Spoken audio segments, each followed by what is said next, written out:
Hello, my name is Azby Brown and I'm the lead researcher for Safecast.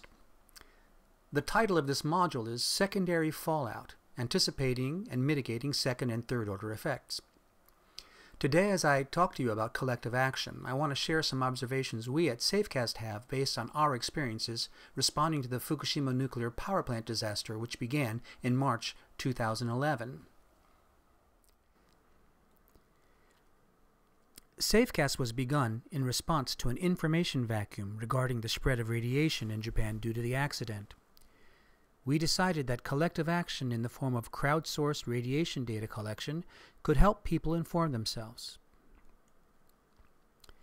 This led to our developing a number of open-source radiation detectors with GPS and data logging that could generate maps of radiation levels.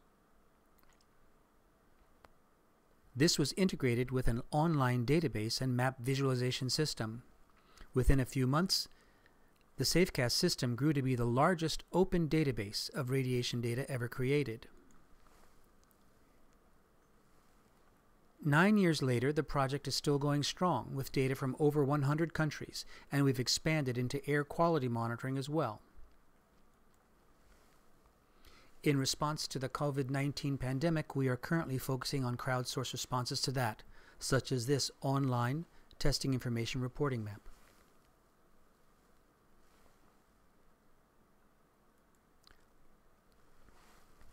Although the primary initial goal of Safecast was data-focused, to provide credible, actionable data to the public to help them make informed decisions, we quickly realized that there was a huge need for effective and clear communication about the situation, the risks, and the science.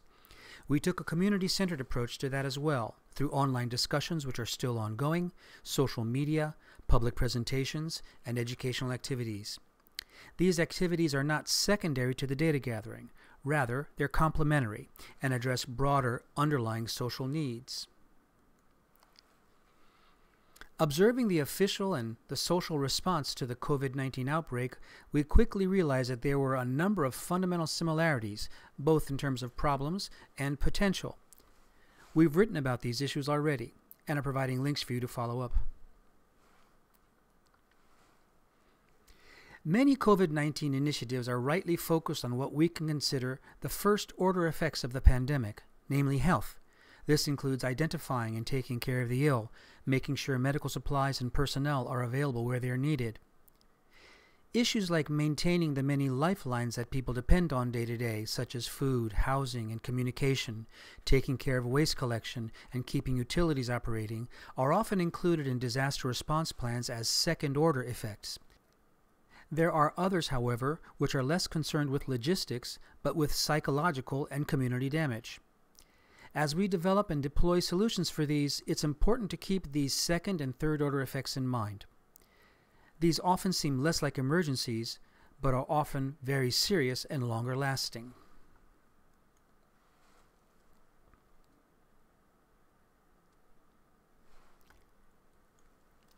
After Fukushima, second and third order effects included many traumatic developments for a lot of people. These included lost jobs, lost homes, closed schools, lost communities, stigmatization, misinformation, unaddressed grievances, feelings of betrayal, persistent psychosocial effects. These all happened in Fukushima, and 9 years later we are still dealing with the problems that emerged. Healing and recovery take a long time. Unlike after Fukushima, this time the trauma is global. Fortunately, these problems generally lend themselves to a collective action-based approach. In this module, as we focus on these second and third order effects, we will see that a lot of it has to do with communication. For us, this means learning how to frame responses in terms of community significance. This helps prepare the way for establishing and maintaining effective collective action.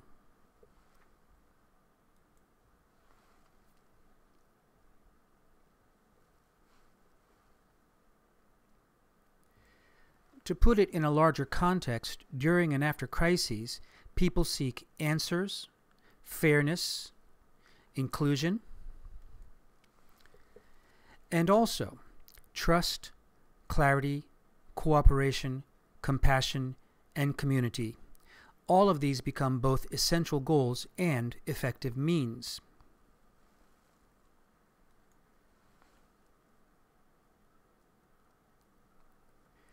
Let's take a moment to talk about trust. One of the biggest lessons we learned through helping people respond to the Fukushima disaster is that trust is not a renewable resource. There can be no trust without transparency, and trust is the key to everything we hope to accomplish. Trust lost 9 years ago by Japanese authorities, by government, media, and experts, even today hampers efforts to respond effectively to COVID-19. In Japan, suspicion persists, and people are not convinced that government truly has the best interests of the public at heart. The Fukushima aftermath established and solidified a negative relationship in which the public feels it has to defend itself from being deceived by officials. The Fukushima crisis has receded since then, though it has not disappeared, but the mistrust persists.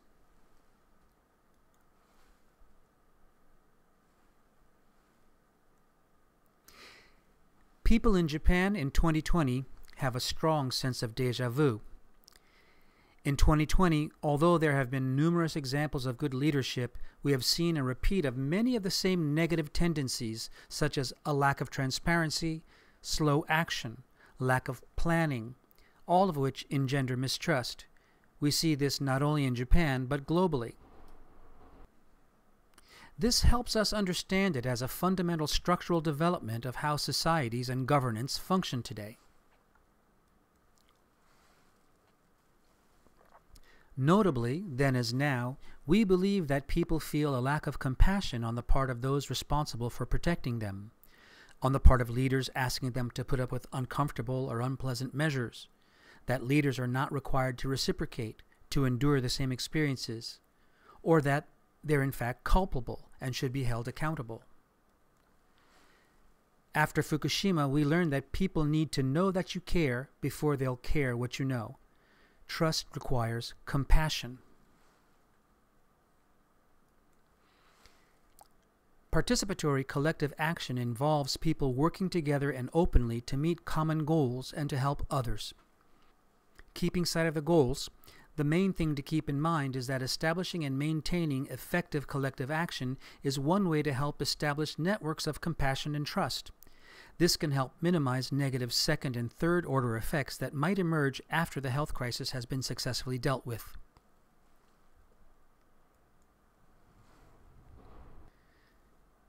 Psychosocial effects ended up being very serious, widespread, and persistent after the Fukushima disaster, particularly among evacuees. These are primarily mental health issues, separate from any direct first-order health effects like radiation sickness or, in the current crisis, COVID-19. Psychosocial effects began to emerge immediately in the first days of the Fukushima disaster and ultimately affected everyone. We suspect it will be the same in 2020. In Fukushima, they had multiple causes. A sense of betrayal by government and community has played a large role in Fukushima throughout the response and recovery period. This is rooted in the mistrust and a lack of accountability that emerged in the first days of the accident. Some key aspects of psychosocial effects we have to be aware of are: some people are more vulnerable or susceptible to begin with, and they can suffer more, seemingly in disproportion. Everyone is under unusual stress, experiencing a kind of grief at what's been lost even when not directly touched by death. There is an age factor, and a gender factor as well. Psychosocial effects can lead to physical abuse, such as domestic violence, and substance abuse. In the worst cases, people may experience a feeling of hopelessness and become suicidal. It's difficult to get counseling while a crisis is unfolding, and possibly afterward as well, especially when lots of people need it at the same time. On the other hand, many people step up and provide care and assistance to others, even if they're not trained to do so. Human communities appear to have an inherent social healing capability in which compassionate communication plays a fundamental role. Ways must be found to help this emerge. It is also an important aspect of collective action. Our approach at Safecast again is participatory. By empowering people somehow to help themselves and help others, to belong to something where their presence is valued, some meaning and forward growth is allowed to emerge from the pain. Keeping sight of the goals, the main thing we hope to achieve is the preservation of mental health and through that community well-being. This requires compassionate action.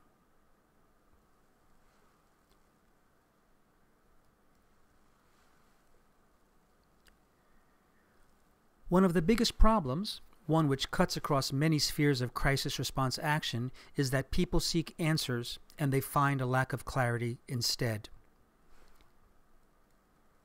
It occurs in official crisis messaging and action, and can engender mistrust and encourage social fragmentation, or even simply giving up. This can be caused by conflicting messages and contradictions, omissions, people feeling they're being given only part of the story, key information being difficult to find or, once found, perceived as ambiguous, obsolete information remaining in circulation, misinformation and disinformation casting doubt on valid information. The result in Japan in 2011 was endemic mistrust.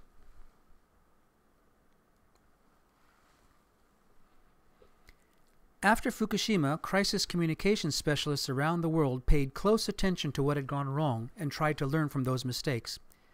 These experts revised their plans and methods in order to make similar failures less likely. Safecast was happy to play a role in that. Our communication was considered a model of clarity. How did we do it? Unlike officials and mass media, Safecast found itself having gained trust and mindshare, and being called upon to help people understand what was true and what wasn't. The Safecast approach to countering information uncertainties was to maintain a level and factual tone, to entertain all questions no matter how absurd they seemed. We acknowledge the uncertainties, why people might feel justified in believing certain unlikely things, that the Fukushima disaster had killed all life in the Pacific Ocean, for instance. We prefer to take a collective community-building approach. We try to convey, we're just like you, and we've been looking into it, and this is what we found. And we'll show you how to do it yourself.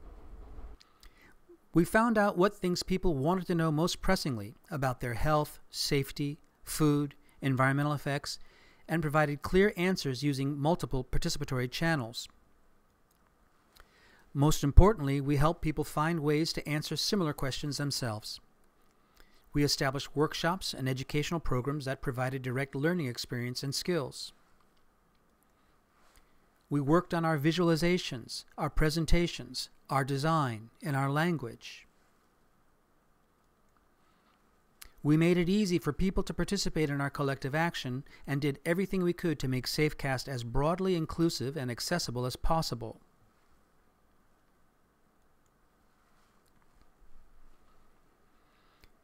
Ultimately, it doesn't matter why government fails, just that it does, and people are forced to find ways to do what government should but can't. This opens the way for collective action. We think government is not good at anticipating the social dynamics of mistrust or at resolving it. Collective action, on the other hand, excels at it.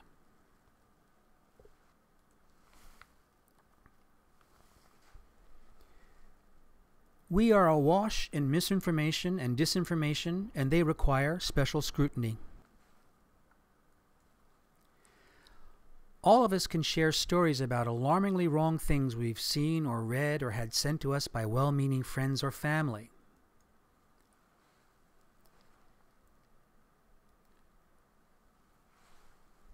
For our discussion, misinformation stems from error, often unintentional, while disinformation is deliberate.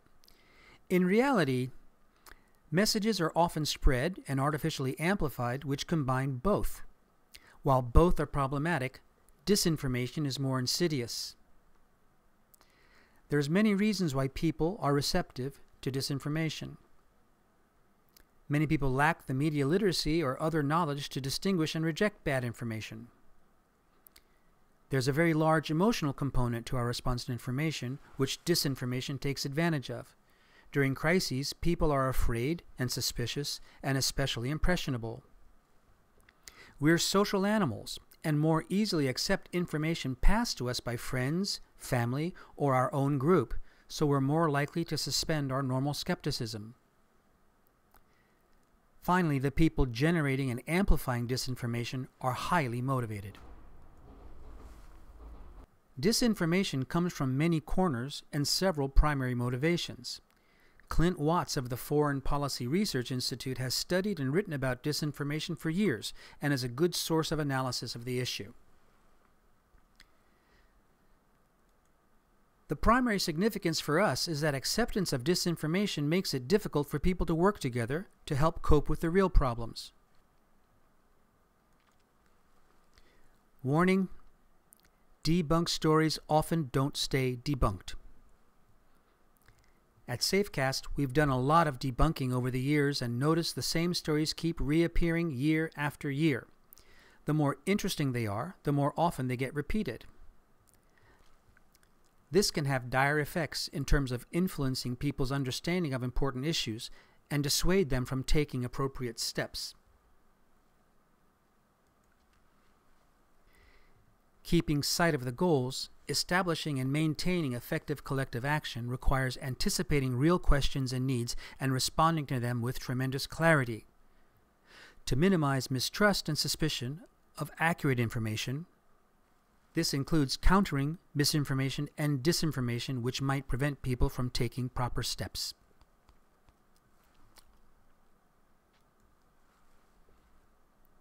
In conclusion, in 2014, the late sociologist Ulrich Beck coined the term emancipatory catastrophism. We found it to be a useful concept for framing our own goals and identifying the nature of the opportunities we're confronted with. Emancipatory catastrophism focuses on the positive side effects of bads, so to speak, to think about what good can come out of bad developments. Beck points out that catastrophes can unshackle latent creative social energy and create room for people to operate more freely and autonomously. This was precisely our experience following the Fukushima disaster. This doesn't magically make everything better. There are no easy solutions. But effective collective action in crises can go a long way toward generating positive social dynamics in the midst of chaos and mistrust. As you plan and implement your own responses, we urge you to keep the long-range second and third order effects, the social and psychological ones, like the ones we've discussed, in mind.